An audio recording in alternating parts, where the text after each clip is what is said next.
بالله من الشيطان الرجيم. بسم الله الرحمن الرحيم.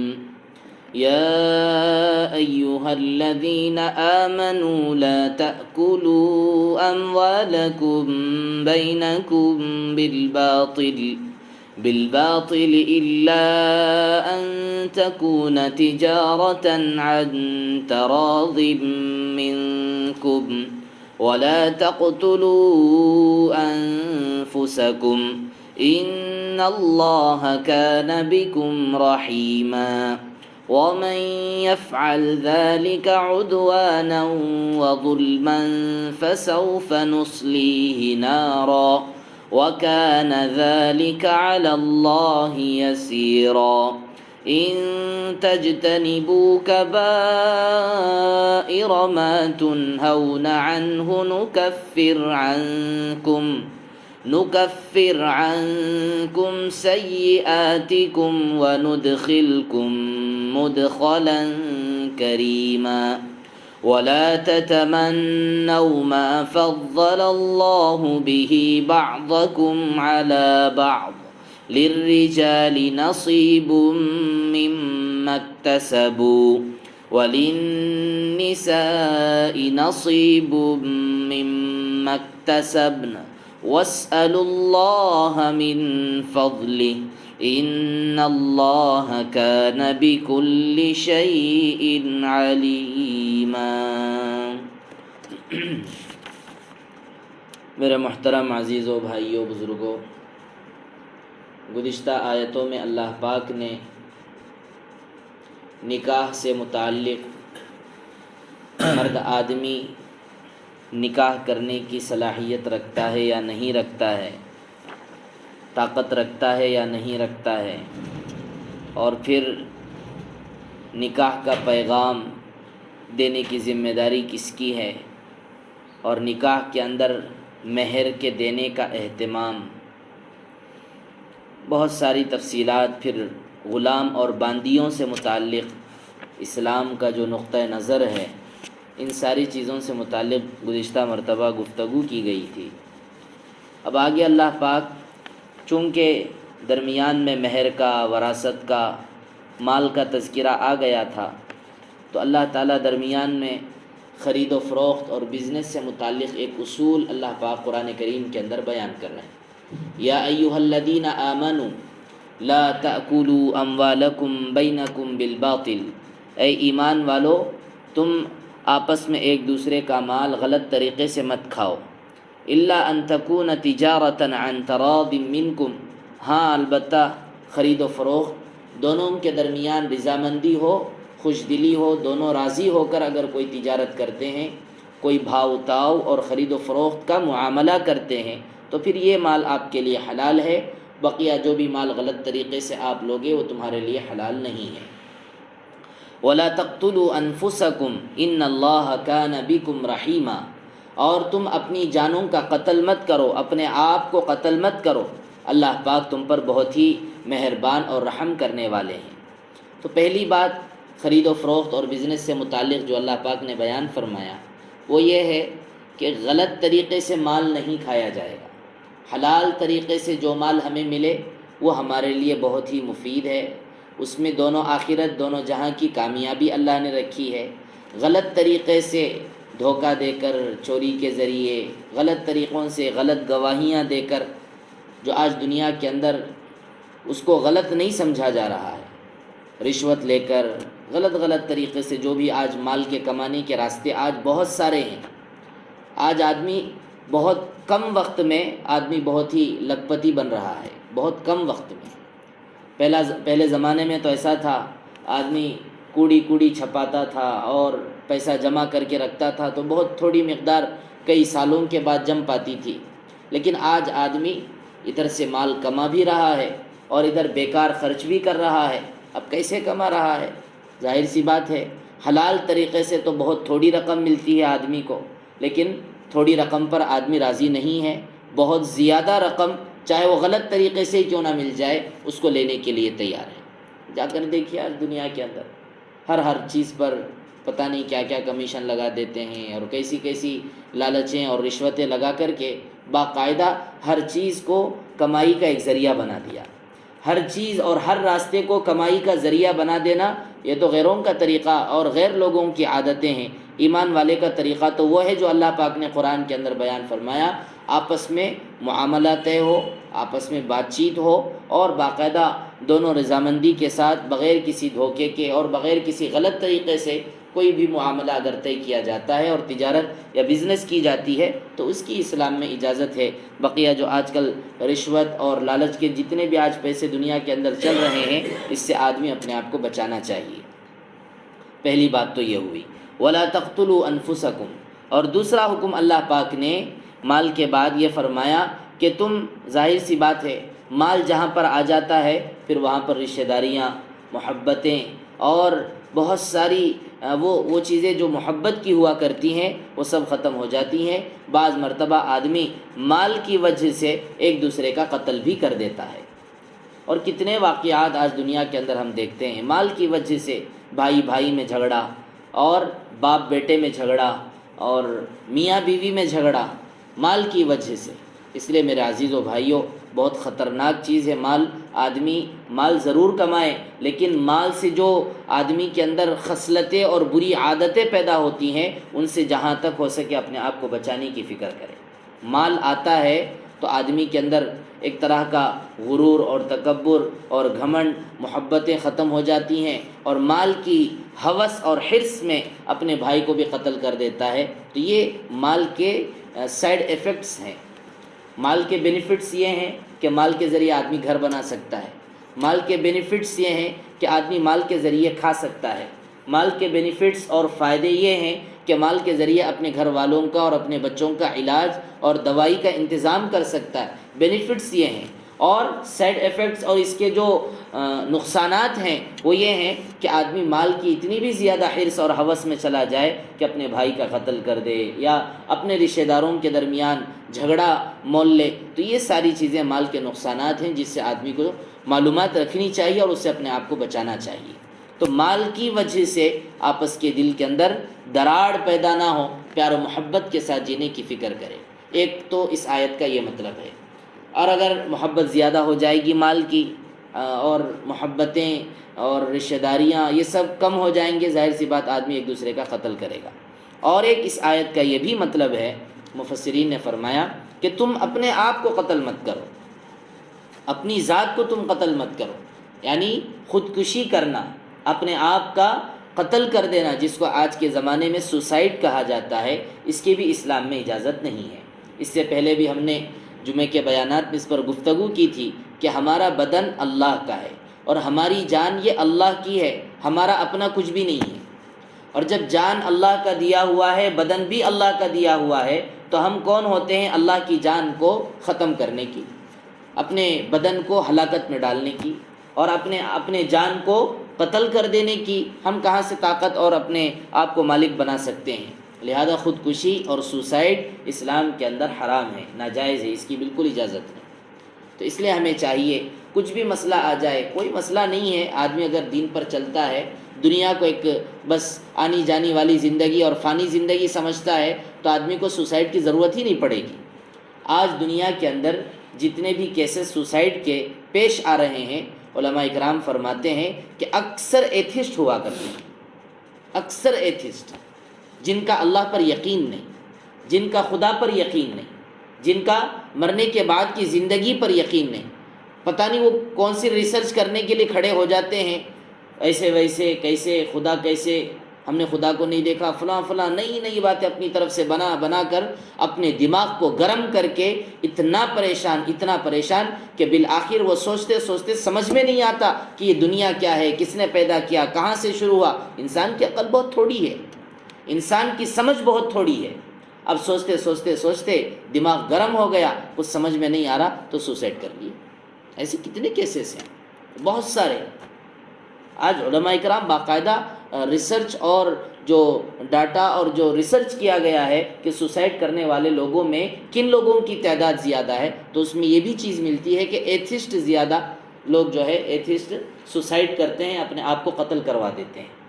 ایک تو غربت کی وجہ سے، غریبی کی وجہ سے مرنے والے لوگ ہیں، اپنے آپ کو سوسائڈ کرنے والے، غریبی کی وجہ سے، مال نہ ہونے کی وجہ سے، بھوکے پن اور پیاسے پن کی وجہ سے مرنے والے لوگ ہیں۔ تو دوسری جانب ایک تو بھوکا پن بدن کے اعتبار سے، اور دوسری جانب روح کے اعتبار سے بھوکا پن۔ بدن کے اعتبار سے بھوکا پن جیسے غریب اور فقیر، اور روح کے اعتبار سے بھوکا اور پیاسا اور بہت ہی کمزور کون ہیں؟ ایتھسٹ ہیں، جو جن کے روح اور جن کے بدنوں کے اندر اللہ پر ایمان اور یقین نہیں ہے۔ آپ کو بات سمجھ میں نہیں آئے گی؟ یہ جو روح کی غذا ہے یہ بہت ہی اہم غذا ہے۔ جب تک آدمی کے روح کے اندر غذا نہیں ہوگی اور اس کے روح کو اللہ کی عبادت، ایمان اور یقین اور اعمال کے ذریعے سے جب تک ہم طاقت نہیں پہنچائیں گے، بدن کی طاقت بھی کچھ کام نہیں دے گی۔ کیا ضرورت ہے نوجوانوں کو قتل کر لینے کی؟ کیا ان کے بدن کے اندر طاقت نہیں ہے کمانے کے لیے؟ کیا ان کے ذہنوں کے اندر صلاحیت نہیں ہے سوچنے کے لیے؟ کیا وہ اپنے گھر بار اور دار کو نہیں چلا سکتے ہیں؟ پھر بھی وہ لوگ سوسائڈ کیوں کر رہے ہیں؟ اس لیے کہ انہوں نے بدن کو تو غذا دی ہے لیکن روح کو غذا نہیں دی۔ تو اس لیے میرے عزیز و بھائیوں، ہمیں چاہیے کہ ہم جب تک دین اسلام سے اپنا تعلق جوڑے رہیں گے، اسی لیے علماء اکرام فرماتے ہیں چلو مان بھی لو کہ بھئی اسلام کو نہ مانے تو کم از کم دین کو تو مان لے۔ ایک مذہب، ریلیجین، چاہے وہ عیسائیت ہو، چاہے وہ یہودیت ہو، چاہے وہ ہندوازم ہو یا یہ اسلام ہو، جس کے اندر ایک خدا کا تصور ہے، ایک کریٹر کا تصور ہے۔ مذہب یہ کہتا ہے کہ اس دنیا کا بنانے والا کوئی ہے، سارے مذاہب یہی کہتے ہیں، ہندوازم، عیسائیت، یہودیت، سب جگہ پر خدا کا تصور ہے۔ اور ایتھسٹ وہ لوگ ہوتے ہیں جو خدا کو ہی نہیں مانتے، وہ کہتے ہیں کہ بھائی دنیا بدل رہی ہے، دنیا کیسے کیا ہو رہی ہے، لہذا کہاں ہے خدا، کیسے خدا آ گیا؟ یہ آپ اپنی طرف سے نئی نئی باتیں کہہ رہے ہیں۔ ان سے پوچھو کہ آج یہ دنیا جو اتنی بدل رہی ہے، یہ دنیا پہلے کیسی تھی؟ اچھا جیسی بھی تھی پہلے، بہت معمولی سی تھی، تو وہ کہاں سے آئی؟ وہ دنیا کہاں سے آئی؟ بہت معمولی سا زمانہ، کہ جس زمانے میں کوئی فلائٹ کا انتظام نہیں، کوئی ہیلی کاپٹر کا انتظام نہیں، کوئی ریل اور کوئی موبائل کا انتظام نہیں، لوگ گاڑیوں پر یا جانوروں پر سواری کیا کرتے تھے۔ تو اس زمانے کے اندر جانوروں کو کس نے پیدا کیا؟ اس زمانے کے اندر چلو مان بھی لو حضرت آدم علیہ السلام کا زمانہ یا بہت ہی پرانا زمانہ، تو اس پرانے زمانے میں بھی تو انسان جیتے تھے، اس زمانے میں بھی تو سورج نکلتا تھا، اس زمانے میں بھی چاند نکلتا تھا، اور اس زمانے میں باقاعدہ ستاروں کے ذریعے سے راستے معلوم کیے جاتے تھے۔ تو ستارے کو کس نے بنایا؟ تو آج جو دنیا بدلی ہے، پہلے سے موجود رہنے پر ایک ڈھانچہ دنیا کا پہلے سے ہے، اسی کو ڈیولپ کیا گیا ہے، کچھ سٹائل کے ذریعے، کچھ رنگ کے ذریعے، کچھ خوشنما بنا کر۔ ایک عورت تھی، اسی کو باقاعدہ پینٹ ڈال کر، پاؤڈر لگا کر، اس کو باقاعدہ پتہ نہیں میک اپ وغیرہ کر کے اس کو خوبصورت بنایا گیا۔ تو خوبصورتی کو دیکھ کر آدمی یہ بالکل نہ کہے کہ یہ عورت ہی نہیں ہے، پہلے سے عورت تھی، اس کو اور خوبصورت بنایا گیا ہے۔ تو لہذا میرے عزیز و بھائیوں، اپنے نفس کا قتل اور اپنے بدن کا قتل وہ آدمی کرتا ہے جس کے روح کے اندر غذا نہ ہو، اور روح کو غذا آدمی کو اس وقت ملتی ہے جب آدمی اللہ پر یقین کرتا ہے۔ اور الحمدللہ آپ دیکھیے دنیا کے اندر سب سے زیادہ سکون اور سب سے زیادہ آرام میں وہ آدمی ہے جو اللہ پر یقین کرتا، چاہے وہ غیر ہو کہ مسلمان۔ یہ اتنی بڑی مصیبت آ گئی نا، چھوڑو بھئی اللہ کی طرف سے ہوتا رہتا ہے، ایک بات چھوڑو بھئی اللہ کی طرف سے یہ ہوتا ہے، اللہ نے یہ سب کچھ کر دیا تو ہم کیا کریں گے؟ تو یہ ایک بات آدمی کی اس پوری مصیبت اور پوری تکلیف کے درد کو ہلکا کر دیتی ہے۔ اور ایتھسٹ ہے نا، اس سے جا کر کہو کیسے آ گئی، ریسرچ کرو، جاؤ دیکھو ایکسیڈنٹ کیسے ہو گیا، گاڑیاں ایسے کیوں چل رہی ہیں، اور پتہ نہیں یہ مصیبت کیسے آ گئی، کہاں سے آ گئی، کیا ریزن ہے، فلاں فلاں فلاں، دیکھ دیکھ کے دماغ خراب ہو جائے گا اس کا۔ تو اس لیے میرے عزیز و بھائیوں، اللہ پر ایمان اور یقین، ظاہر سی بات ہے نیچر کے خلاف جب آدمی چلے گا، اللہ نے ہی بنایا، انسان کا عقل اللہ کا بنایا ہوا ہے، اور آدمی یہ کہتا کہ میں خدا ہی کو نہیں مانوں گا، ظاہر سی بات نیچر سے ہٹ کر، انسان کی فطرت سے ہٹ کر جو بھی آدمی چلے گا اس کا انجام یہی ہوگا کہ وہ خود اپنے آپ کو مار دے گا۔ وَلَا تَقْتُلُوا أَنفُسَكُمْ إِنَّ اللَّهَ كَانَ بِكُمْ رَحِيمًا۔ تو اللہ کہہ رہے ہیں کہ تم اپنے جانوں کا قتل مت کرو، اللہ تم پر رحم کرنے والے ہیں۔ اللہ تعالیٰ یہ سارے مسائل اور احکامات بیان کر کے تم پر رحم کر رہے ہیں۔ مسائل بیان کر کے بہت اہم بات علماء کرام نے لکھی ہے، قرآن کریم کے احکامات کے ذریعے اللہ تعالیٰ نے مسلمانوں پر اور انسانوں پر رحم کیا ہے۔ ہم لوگ سمجھتے مسئلے بہت زیادہ ٹف، نہیں، مسئلے رہنے کی وجہ سے ہی مسلمان آرام سے جی رہا ہے۔ مسئلہ ہی نہ ہوتا، سلیوشن ہی نہیں ہے کسی چیز کا دین کے اندر، اسلام کے اندر، نہ نکاح کا سلیوشن، نہ طلاق کا سلیوشن، نہ خرید و فروخت اور جتنے بزنس اور فائنانشیلی طریقے پر جتنے ایشوز ہیں ان سارے چیزوں کا کوئی حل ہی نہیں ہے اسلام کے اندر۔ ظاہر سی بات ہے آدمی اپنا سر پھوڑ کے مر جائے گا۔ اس کا کیا جواب، اس کا کیا جواب، اس کا کیا جواب؟ مسائل امت کے لیے رحمت ہے، مسائل امت کے مصیبتوں کو ہلکا کرنے والے ہیں۔ مسائل وہ نہیں ہے جو دنیا کے ہیں، لوگ سمجھتے ہیں مسائل دنیا کے بہت سارے مسائل، وہ مسائل الگ ہیں۔ اللہ کا حکم اور نبی کا طریقہ، یہ مسائل، یہ مسئلہ اللہ کیا کہتے ہیں، نبی کیا کہتے ہیں، یہ امت کے لیے رحمت ہے۔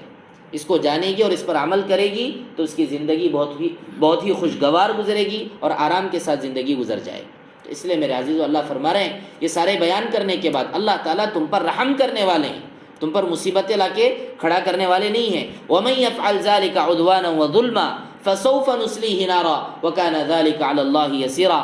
اور اگر اس کے باوجود کوئی بھی آدمی دشمنی کے ساتھ، ظلم کے ساتھ، اس کے خلاف اگر کوئی آدمی غلط کام کرے گا تو ہم اس کو اٹھا کر جہنم میں ڈال دیں گے، اور اللہ تعالیٰ کو جہنم میں ڈالنا کوئی بڑا مشکل کام نہیں ہے، اللہ کو یہ کام بہت ہی آسان ہے۔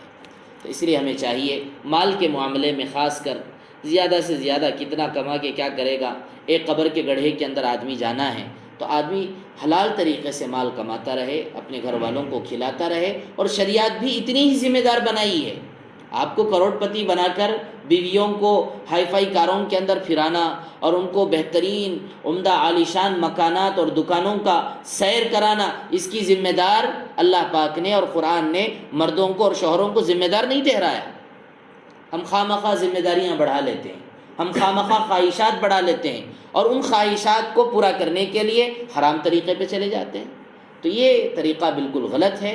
اللہ نے جس کو جو صلاحیتیں عطا فرمائی، کمانے کا ہر ایک کے پاس الگ الگ طریقے، الگ الگ ٹرکس اور بہت سارے گر اور بہت ساری ایسی صلاحیتیں ہوتی ہیں کہ جس کے ذریعے آدمی کما سکتا ہے۔ تو جس کو اللہ تعالیٰ نے جو حلال طریقے سے جو صلاحیتیں دے اس کے موافق اپنا کام کرے اور اپنے گھر والوں کو کھلائے۔ یہاں تک علماء کرام نے بیان فرمایا کہ اگر کوئی آدمی شادی کر کے اپنی بیوی کو ایک کرائے کے مکان میں، خاص مکان بھی نہیں، کرائے کے مکان میں اگر رکھ کر اپنا گھر اور جینا چلا سکتا ہے تو اس آدمی کو چاہیے کہ فوراً شادی کرے۔ خاص گھر کی بھی اتنی ضرورت نہیں۔ ہاں یہ اور بات ہے، انسان کے جینے کے لیے ضرورت بعد کی ضرورت ہے، لیکن شادی کے لیے ایک کرائے کے مکان میں اپنے آپ کو چلا لے، یہی کافی ہے۔ تو اس لیے میرے عزیز و بھائیو، ہمیں چاہیے حلال طریقے سے اپنے آپ کو چلانے کی فکر کرے۔ ان تجتنبوا کبائر ما تنہون عنہ نکفر عنکم سیئاتکم وندخلکم مدخلا کریما۔ تو اللہ نے کہا کہ اپنے آپ کو قتل مت کرو، غلط طریقے سے مال نہ کھاؤ، لہذا یہ سارے کے سارے کام بہت بڑے گناہ ہیں۔ غلط طریقے سے مال کھانا اور قتل کرنا، اپنے آپ کا، دوسروں کا قتل کرنا بہت بڑا گناہ ہے۔ اگر تم ان بڑے گناہوں سے بچو گے، اللہ تعالیٰ تمہارے چھوٹے گناہوں کو معاف کر دیں گے، اور اللہ تعالیٰ تمہیں ایک اچھی جگہ میں داخل کریں گے، یعنی جنت میں داخل کریں گے۔ لہذا بہت اچھی بات اللہ پاک نے قرآن کے اندر یہ بیان فرمائی کہ جو آدمی بڑے گناہوں سے بچ جاتا ہے وہ آدمی چھوٹے گناہوں سے بھی پاک و صاف ہو جاتا ہے۔ اور جو آدمی بڑے بڑے کام، بڑے بڑے گناہ، قتل، مرڈر اور غلط طریقے سے مال کھانا، دوسروں کا مال چھین لینا، ہڑپ کر لینا، اس سے کیا آپ نیک کاموں کی توقع رکھیں گے؟ اس سے آپ کون سی دین کی خدمت کی توقع رکھیں گے؟ اس سے آپ کون سے دین کے کاموں کی آپ اس سے امیدیں رکھیں گے کہ بھئی فلاں آدمی اچھے کام کرے گا؟ جس نے دوسروں کا مال قبضہ کر کے غلط طریقے سے اپنی پوری زندگی چلائی ہے، وہ دوسروں کا کیا بھلا کرے گا؟ تو اس لیے ہمیں چاہیے غلط طریقے سے اور گناہوں سے اپنے آپ کو بچانے کی بہت ہی کوشش کرے۔ بڑے گناہوں سے بچ جائیں گے، اللہ تعالیٰ خود بخود ہمارے چھوٹے گناہوں کو اللہ تعالیٰ معاف کر دیں گے۔ وَلَا تَتَمَنَّوْا مَا فَضَّلَ اللَّهُ بِهِ بَعْضَكُمْ عَلَى بَعْضٍ لِلرِّجَالِ نَصِيبٌ مِّمَّا اكْتَسَبُوا وَلِلنِّسَاءِ نَصِيبٌ مِّمَّا اكْتَسَبْنَ۔ اب آگے اللہ تعالیٰ پھر دوبارہ عورتوں سے متعلق، چونکہ سورہ پورا کا پورا عورتوں سے متعلق ہے، تو اللہ تعالیٰ آگے پھر عورتوں سے متعلق احکام بیان فرما رہے ہیں۔ عورتیں آئیں اللہ کے نبی کی خدمت میں کہ بھائی وراثت کے اندر دیکھو مرد کو ڈبل حصہ مل رہا ہے، اور نبی بھی مردوں کو ہی بنایا گیا ہے۔ اسلام کے اندر جتنے نبی بنائے گئے ہیں سارے کے سارے مردوں میں بنائے گئے ہیں، عورتوں کو نبی نہیں بنایا گیا۔ عورتوں کو مسجد کا اور نماز کا امام نہیں بنایا گیا۔ عورت نہ امام بنی، عورت نہ نبی بنی، عورت نہ مجاہد بنی۔ جہاد میں مردوں کو جانے کی اجازت ہے، مردوں کو لڑنے کی اجازت ہے، عورتوں کو اجازت نہیں ہے۔ تو جو بڑے بڑے کام اور سخت کام، بڑے ہمت کے کام اور طاقت کے کام، بھاری کام اسلام کے اندر اللہ پاک نے مردوں پہ رکھا ہے۔ تو خیر اللہ کے نبی کی خدمت میں عورتیں آئیں، کہنے لگی اللہ کے نبی مرد حضرات جہاد میں جاتے ہیں، بڑی محنت کرتے ہیں، اچھا اور نیکیاں خوب کماتے ہیں اور اپنا پیسہ خرچ کرتے ہیں، وراثت میں بھی ان کا مال، ان کا حصہ ڈبل ہے، اور آپ کے ساتھ صحبت میں رہتے ہیں، فلاں فلاں فلاں فلاں اتنے سارے کام کر رہے ہیں، ہم کیوں نہیں کر سکتے؟ ہم کیوں نہیں کر سکتے؟ گویا کہ جنڈر ایکوالٹی جو آج پوری دنیا کے اندر آج اٹھایا جا رہا ہے، عورت مرد، ہم کیوں نہیں کر سکتے، ہم کیوں نہیں کر سکتے، جو آج عورتوں میں تڑپ ہے نا، اس تڑپ کو لا کر آج پوری دنیا میں دکھایا جا رہا ہے۔ یہ تڑپ ہماری مائیں اور ہمارے جتنے اللہ کے نبی کے زمانے کے صحابیات تھیں ان کے اندر بھی تھا کہ ہم کیوں نہیں کر سکتے۔ مرد حضرات تو آگے بڑھ گئے، ہر چیز میں آگے بڑھ گئے، مال میں بھی آگے ہیں، جہاد میں بھی آگے ہیں، امامت میں بھی آگے ہیں، نبوت میں بھی آگے ہیں، نبی بھی وہی بنے، امام بھی وہی بنے، سب کچھ وہی بن رہے، ہم تو پیچھے رہ گئے۔ تو یہ جو آج ایشو جنڈر ایکوالٹی کا ہے، یہ اللہ کے نبی کے زمانے میں ہی اٹھایا گیا۔ اس کا جواب اللہ پاک قرآن کریم کے اندر فرماتے ہیں، عورتوں سے اللہ تعالیٰ اور مردوں سے بھی صاف کہتے ہیں وَلَا تَتَمَنَّوْا مَا فَضَّلَ اللَّهُ بِهِ بَعْضَكُمْ عَلَىٰ بَعْضٍ، اللہ نے جو احسان تم میں سے بعض کو بعض پر، کسی ایک کو ایک طریقے سے اللہ نے جو فضیلتیں عطا فرمائی ہیں، تم اپنی جانب سے اس کی خواہش مت کرو۔ لِلرِّجَالِ نَصِيبٌ مِّمَّا اكْتَسَبُوا، مرد حضرات کے لیے ان کا اپنا حصہ ہے ان کے اعمال اور ان کی محنتوں کا۔ وَلِلنِّسَاءِ نَصِيبٌ مِّمَّا اكْتَسَبْنَ، اور عورتوں کے لیے عورتوں کی محنتوں کا حصہ ہے۔ وَاسْأَلُوا اللَّهَ مِن فَضْلِهِ، اللہ سے اس کے فضل کو مانگو، اللہ تعالیٰ ہر چیز کو جاننے والے۔ تو اللہ تعالیٰ نے جواب یہ دیا، لہذا تم یہ خواہش مت کرو کہ فلاں یہ کر رہے ہیں تو ہمیں بھی وہی کرنا ہے۔ وَلَا تَتَمَنَّوْا مَا فَضَّلَ اللَّهُ بِهِ بَعْضَكُمْ عَلَىٰ بَعْضٍ، جو فضیلتیں اللہ نے ایک کو ایک پر دی ہیں، مثال کے طور پر مان لیں مرد آدمی امام بن سکتا ہے، اب عورتیں آ کے کہہ رہی ہیں ہم بھی امام بنیں گے۔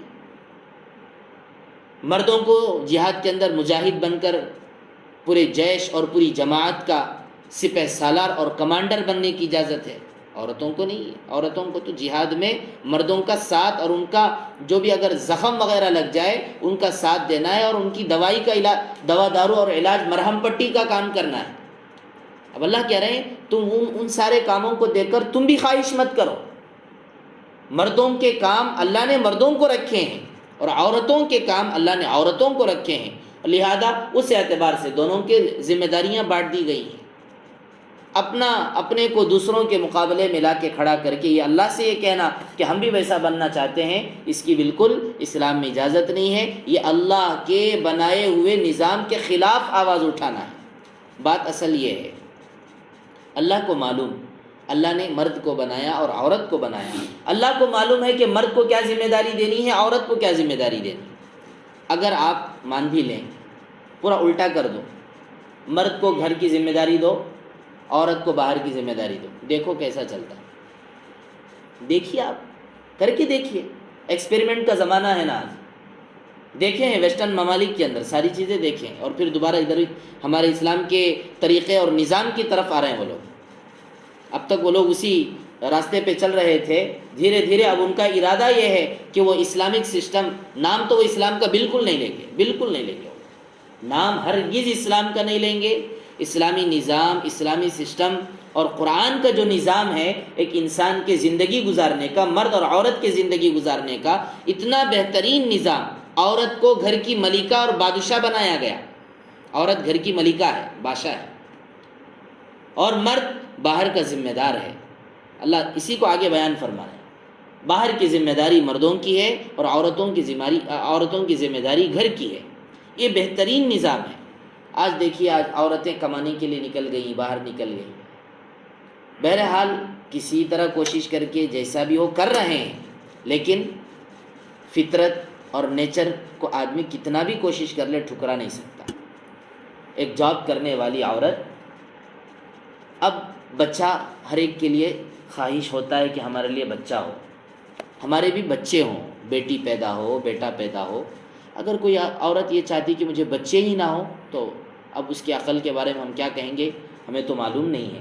لیکن ایک عورت کی سب سے بہترین خواہش اپنی زندگی کی وہ یہ ہے کہ اس کی کوئی ایک اولاد ہو، بیٹی پیدا ہو، بیٹا پیدا ہو۔ اور آج کے زمانے کے اعتبار سے 2 بچے، بیٹا اور بیٹی، چلو خیر وہ بھی تو ہیں کم از کم۔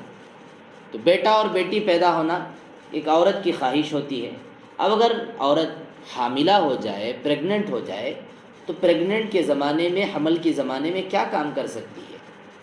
اس کے علاوہ شوہر کی خدمت کی ذمہ داری اور اپنی فکر، اپنے بدن کی فکر، اس کے علاوہ اپنے اولاد کے بارے میں حمل کے زمانے سے ہی، پریگننٹ کے زمانے سے ہی اپنے بچوں کے بارے میں ایک اچھا ماحول میں رہنا۔ عورتیں پیدا ہونے کے بعد نہیں، بچہ پیدا ہونے کے بعد نہیں، پیدا ہونے سے پہلے جب بچہ پیٹ میں پڑ جاتا ہے، حمل ٹھہر جاتا ہے، اسی وقت سے عورت کو ایک ایسے ماحول میں رکھنے کی دعوت دی گئی کہ جس ماحول میں رہیں گے تو تمہارے بچے بھی نیک بنیں گے، دیندار بنیں گے، اچھے اخلاق والے بنیں گے۔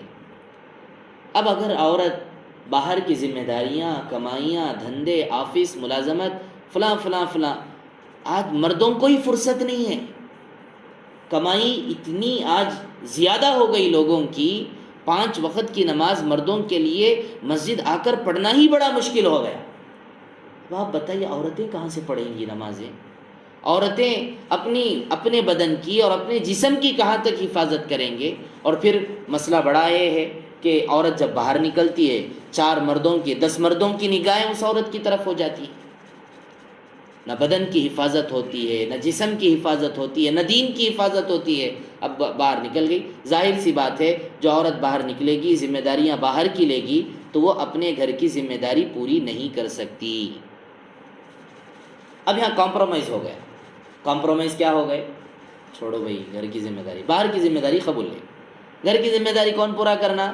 ایک نوکرانی کو لا کے رکھ دو، گھر کا جھاڑو، صفائی، جھوٹے وغیرہ جو کچھ دھونا ہے وہ نوکرانی دھو کے رکھ دے گی۔ دھونا ٹھیک ہے، اپنی بات ہے، گھر کی صفائی تو ہو جائے گی، لیکن بچوں کی دل کی صفائی، بچوں کے اخلاق کی صفائی، بچوں کے ایمان اور اعمال کی فکر، بچوں کی تربیت۔ ویسٹرن ممالک کے اندر اولڈ ایج ہوم جس طرح ہے، اسی طرح چلڈرنس اور بچوں کے لیے بھی باقاعدہ ڈپارٹمنٹ بنائے گئے۔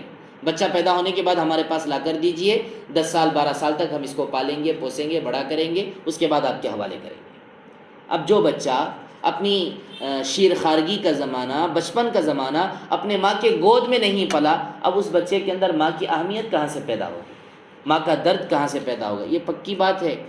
جتنا بھی نافرمان لڑکا اور بیٹا ہو، دل کو ایک بات چبھتی ہے کہ میرے اماں نے مجھے جنا، میرے اماں نے مجھے پالا اور پوسا، میرے اماں نے میرے لیے اپنی نیندوں کو قربان کیا، میرے اماں نے میرے لیے اپنے کھانے پینے اور دکھ اور تکلیفوں کو سہا۔ اتنی اچھی باتیں جب آدمی ایک نافرمان بیٹا سوچتا ہے تو پھر وہ فرما بردار بنتا ہے اور ماں باپ کی خدمت کے لیے تیار ہو جاتا ہے۔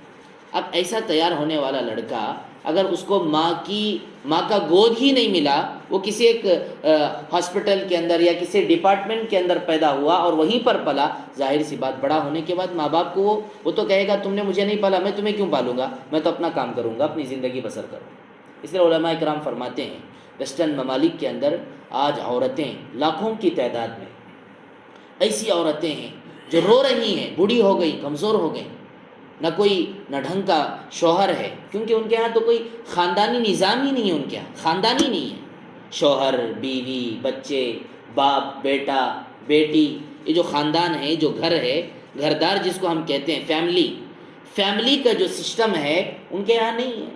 وہ تو اپنی خواہش پورے کریں گے، بچہ پیدا ہوا یا تو اس کو نکال دیں گے، پہلی بات بچہ پیدا ہونے ہی نہیں دیں گے، اگر بچہ پیدا ہو بھی گیا تو اس کو اٹھا کے کسی ایک جگہ پہ دوسری جگہ ڈال دیتے ہیں۔ علماء کرام نے تو یہاں تک فرمایا بعض ایسے شہر اور ایسے گاؤں موجود ہیں جہاں پر بچہ پیدا ہو کے بڑا ہونے کے بعد ماں کا نام لکھتا ہے لیکن باپ کا نام نہیں لکھتا۔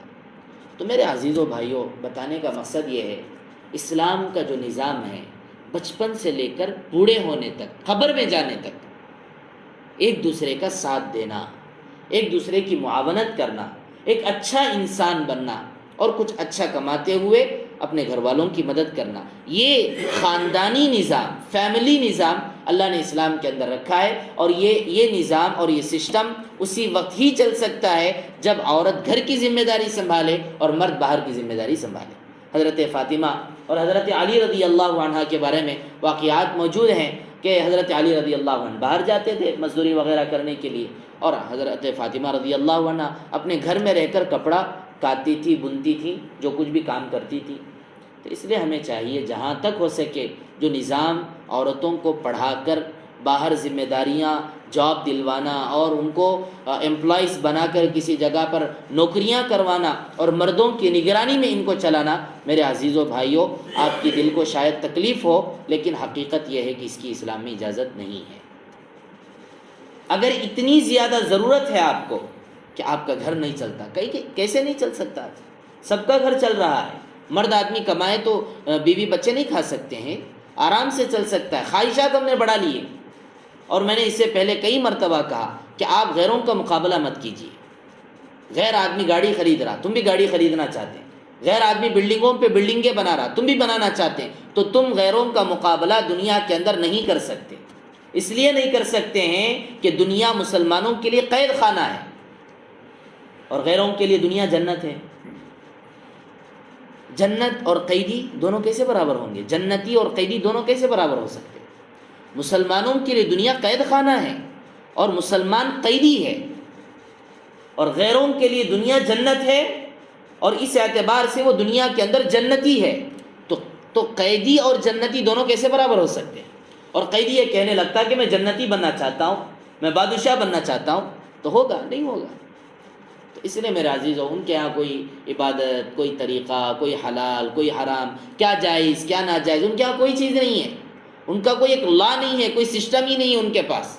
بلکہ میں آپ کو بتاؤں ہندوازم کے بارے میں علماء کرام نے مفصل اس پر کتابیں لکھی ہیں ہندوازم سے متعلق۔ فرماتے کہ ہندو مذہب نام کی کوئی چیز ہی نہیں ہے، جس زمانے کا جو ٹرینڈ اور جو رواج اور جو طریقہ لوگوں کے درمیان پھیلتا جائے گا وہی ان کا مذہب ہے، جون سا ان کو اچھا لگا وہ ان کا مذہب ہے۔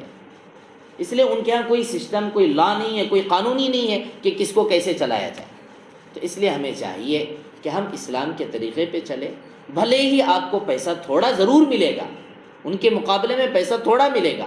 اگر وہ آدمی غیر 10 لاکھ کی کار اگر آپ چلاتا ہے تو یہ نہیں کہ آپ کو سائیکل آپ کے ہاتھ پہ تھما دیا گیا، اللہ پاک آپ کو تھوڑی کم قیمت کی کار ضرور دلا دیں گے، کم قیمت کی کار ضرور دلا دیں گے۔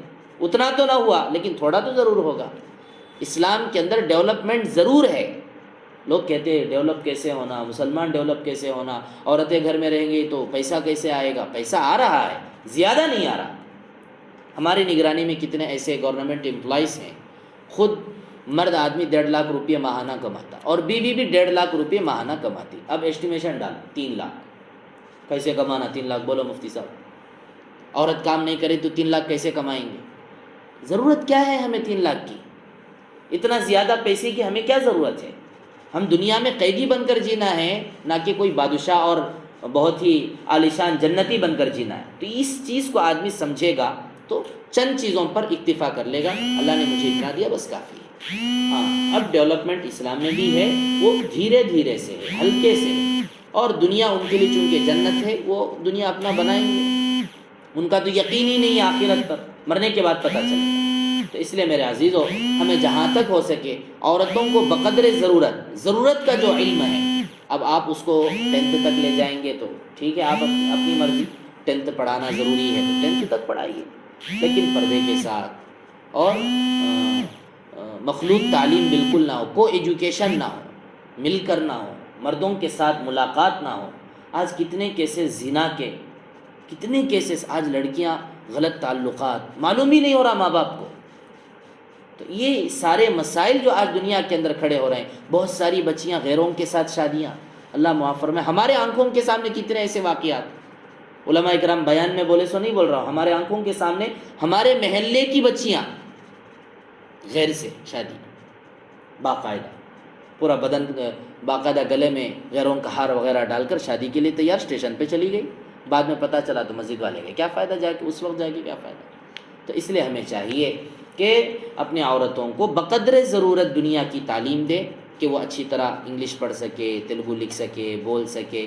ہم بالکل اناڑی بنانا نہیں چاہتے ہیں، ہم تعلیم ضرور دینا چاہتے ہیں، لیکن ضرورت کی تعلیم دینا چاہتے ہیں. ہاں البتہ اگر مان بھی لو کوئی ایسا گھرانہ کہ مرد آدمی بہت تھوڑا کماتا ہے، معذور ہے، کما نہیں سکتا ہے، بہت مجبور آدمی ہے، تو پھر ایسے وقت پر اسلام نے عورتوں کو کمانے کی سہولیات دی ہیں. وہی تو بتا رہا ہوں، مسائل سارے ہیں اسلام کے. کب کس موقع پر عورت کو کمانے کی اجازت ہے، مستقل ایک بہت بڑا سبجیکٹ ہے اسلام کا. اور اس پر آپ کو صحابیات کے واقعات، نبی پاک صلی اللہ علیہ وسلم کے زمانے کے واقعات، ساری چیزیں ہیں. لیکن عام طور پر تو عورتوں کی اجازت نہیں دی جائے گی کمانے کی، ورنہ پھر کیا ہوگا، عورت کمائے گی، شوہر سے بولے گی میں کما رہی ہوں، میرا پیسہ ہے، تمہارا پیسہ نہیں ہے. اس کے بعد دیکھو جھگڑا شروع ہوتا دونوں کے درمیان. تو اس لیے عورتوں کو گھر کے اندر رہ کر بچوں کو پالنا پوسنا، ان کو کھلانا پلانا، ان کی ذمہ داریاں یہ نہیں، بلکہ خود دیندار بننا، اپنے بچوں کو قرآن سکھانا، دین سکھانا، ان کے اچھی اخلاق اور اچھا کردار بنانے کی کوشش کرنا، یہ اصل کام ہے عورت کا. اب بقیہ باہر کی ذمہ داری مردوں کی ہے. اگر کوئی گھرانہ بہت کمزور ہے تو عورتیں اپنے گھروں میں رہیں، پردے کے ساتھ کام کریں. اور آج کل الحمدللہ اتنے راستے کھل گئے ہیں کمائی کے، گھر بیٹھ کر آپ بہت سارے پیسے آپ اپنے گھر بیٹھ کر کما سکتے ہیں عورتوں کے ذریعے سے. تو اس لیے یہ سب بیکار سی باتیں ہیں کہ عورتوں کو تعلیم بہت زیادہ دیں اور بہت زیادہ پڑھائیں. تعلیم تو آپ 10 کلاس دیں یا اس سے زیادہ پڑھائیں، تعلیم تو اتنی ہی رہے گی. زیادہ سے زیادہ آپ کو سرٹیفکیٹ ملتے ہیں، اس کے بعد جاب کا مسئلہ رہتا ہے. 10th آپ پڑھا لیے تو بہت اچھی انگلش لکھ لیتے ہیں، بہت اچھا انگلش پڑھ لیتے ہیں، تیلگو پڑھ لیتے ہیں، اور کیا چاہیے. تو اللہ پاک فرماتے ہیں کہ تم ان کو دیکھ کر اپنے لیے خواہش مت کرو. اللہ نے دونوں کے لیے ایک ایک حصہ رکھا ہے، اللہ سے اس کا فضل مانگو.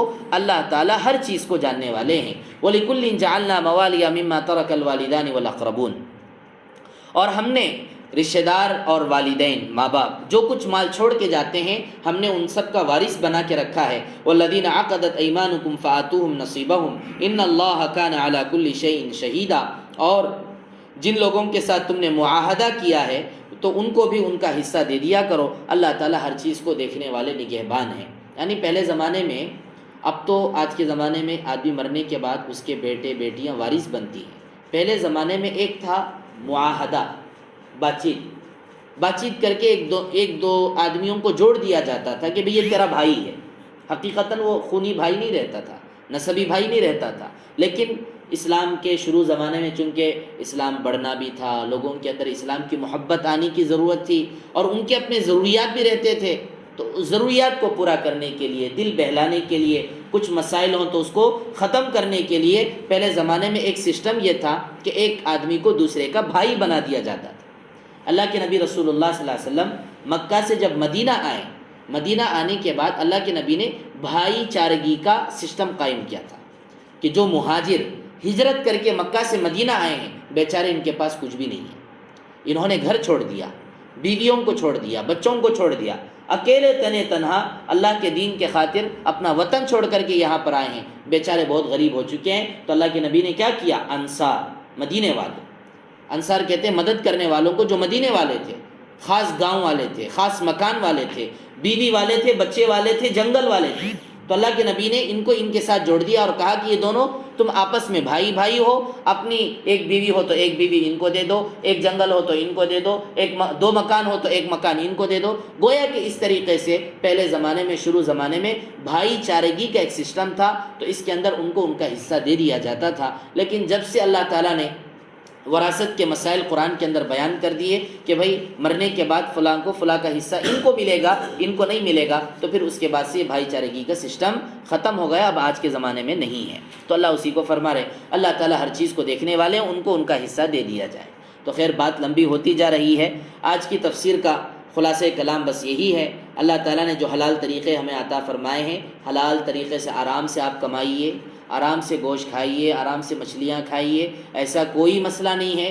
باقاعدہ میں پریکٹیکلی اپنی زندگی کے ذریعے میں آپ کو بتا رہا ہوں، میں بیان کے ذریعے قرآن کی آیتوں کے ذریعے نہیں بتا رہا ہوں، پریکٹیکلی میں خود کھاتا ہوں، میں خود کماتا ہوں، اور میں خود مچھلیاں بھی کھاتا ہوں، گوشت بھی کھاتا ہوں، ایسا کوئی مسئلہ نہیں ہے۔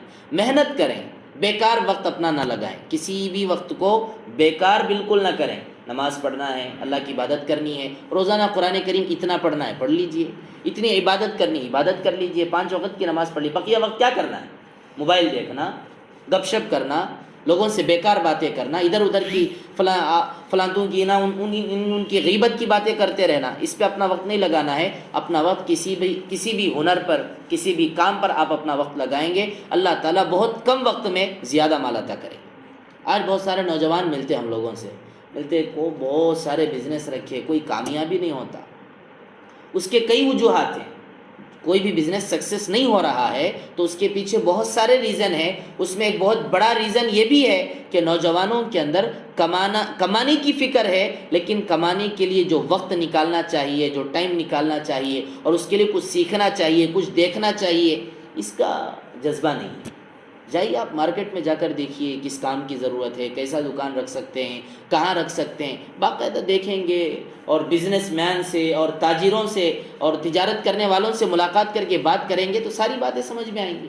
بیکار فونوں میں بیٹھ کر، ٹی ویوں میں بیٹھ کر، گیموں میں بیٹھ کر ادھر ادھر وقت برباد کریں گے تو سوائے پیسہ ختم ہونے کے پیسہ نہیں ملے گا۔ تو اس لیے میرے عزیزو بھائیو، وقت کو صحیح کام پر لگائیں تو انشاءاللہ اللہ تعالیٰ دین بھی دیں گے اور دنیا بھی دیں گے۔ اللہ تعالیٰ ہم تمام کو ان تمام باتوں پر عمل کی توفیق عطا فرمائے۔ الحمدللہ رب العالمین، اللہم صلی علی سیدنا محمد وعلی آل سیدنا محمد وبارک وسلم۔ ربنا ظلمنا انفسنا وان لم تغفر لنا وترحمنا لنكونن من الخاسرین۔ ربنا لا تزغ قلوبنا بعد إذ هديتنا وهب لنا من لدنك رحمة إنك أنت الوهاب۔ اے رب کریم آقا، آپ کا بہت بڑا شکر اور احسان ہے، اللہ آپ نے ہمیں دین عطا فرمایا، ایمان عطا فرمایا، اسلام عطا فرمایا، کہ جس پر ہمارے دل مطمئن ہیں، ہمارے دلوں کو سکون اور اطمینان حاصل ہے، دین اسلام پر چلنے کی توفیق عطا فرمائیے۔ چلتے چلتے ایمان کی حالت میں اس دنیا سے ہم سب کا خاتمہ نصیب فرمائیے۔ اے اللہ، دین اور ایمان کی فکر کرتے ہوئے اللہ حلال طریقے سے دنیا کو کمانے کی اور کھلانے پلانے کی توفیق عطا فرمائیے۔ حرام سے، گناہوں سے، غلط طریقے سے مال کمانے سے ہم سب کی اور نوجوانوں کی اور تمام امت مسلمہ کی حفاظت فرمائیے۔